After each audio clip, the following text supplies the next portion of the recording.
Christmas is just around the corner. It's the same day every year, yet many struggle to get organized and end up last-minute shopping and actually paying a premium price for their gifts. Now, these days, a lot of people are trying to think of ways to add value to their gifts and implement a lot of their cost-cutting efforts.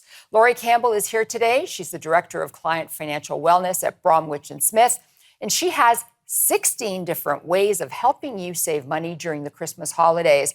Laurie, welcome.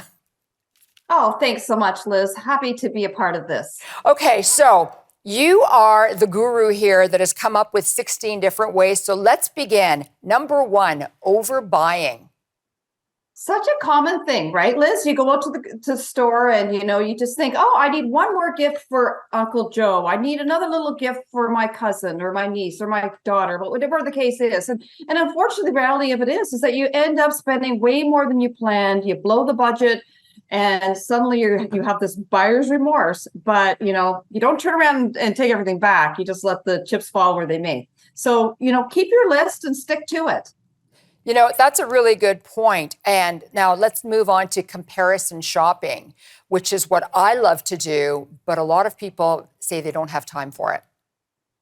Oh, comparison shopping is so easy now. We have the internet to help us out every step of the way. I mean, think about back in the days, you'd have to look at flyers, you have to go store to store and compare the prices of a certain item. Now you can go online. So even if it's, you have to wait until you have a moment in the day at your lunch break or wherever the case may be, it's worth it. You can save hundreds and hundreds of dollars just by comparison shopping. And, there are deals out there to get. I know we're struggling with inflation and there are issues that many Canadians feel are beyond their control, but there still are deals out there to get. So you really need to do that homework and consider it just that homework. Speaking of homework, this one is a big one, and I don't even know if the term resonates with anyone anymore.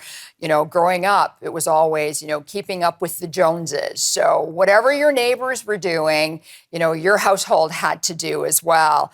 And, this keeping up with the Joneses seems to be a problem when you're Christmas shopping as well.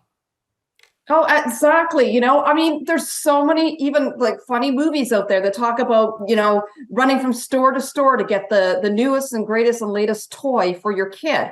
And, we've all done it. We've all experienced this where we have to get the exact right thing for our children, heaven forbid, or for our parents or our family, whoever it is, heaven forbid, your child or your parent doesn't get that perfect gift and keep, and keeping up with the Joneses really is about, having the biggest and brightest Christmas lights. It's about having the biggest and best presents, but it means nothing at the end of the day. And usually you're in financial ruin if you continue to try to do that over and over again. And I think there's a number of Christmas stories out there that will resonate with many people when they think about trying to keep up with their neighbors. It's funny that you say keeping up with the neighbors, because they say that if your next door neighbor wins the jackpot lottery, everyone on that block will eventually go bankrupt because everyone's trying to keep up with the new lottery winner. And, my father always said to me, if you can't afford it, just don't buy it. So this is a mindset that we have to, abide by. Yeah, for sure. And there's so much pressure out there. And I can see how that happens, how, suddenly the neighbor's got a Porsche in the driveway and you feel like, well, maybe I need to upgrade my car. And they're putting a pool in the back. And then the next thing you know, they're redoing all their windows, and nobody wants to think that they're, less than, or whatever you want to call it, than somebody else financially. And that is a very, very hard road. And, it's very easy to lose track of your financial situation, very easy to get yourself into serious financial difficulty because of that kind of thing. Absolutely. So we have less than a minute left. Not being creative with your gift decisions.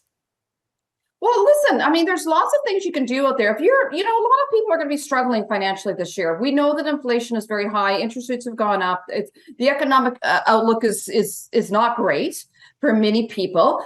And, there's lots of things you can do. Spend time with family or friends or elderly people that really don't want gifts. They don't need anything else. Shovel driveways, offer to help out in that way. Baked goods are fantastic. Hello, bring them to me. I love bring them to me. And I'm happy to have them, and I'm very grateful. Just so you know.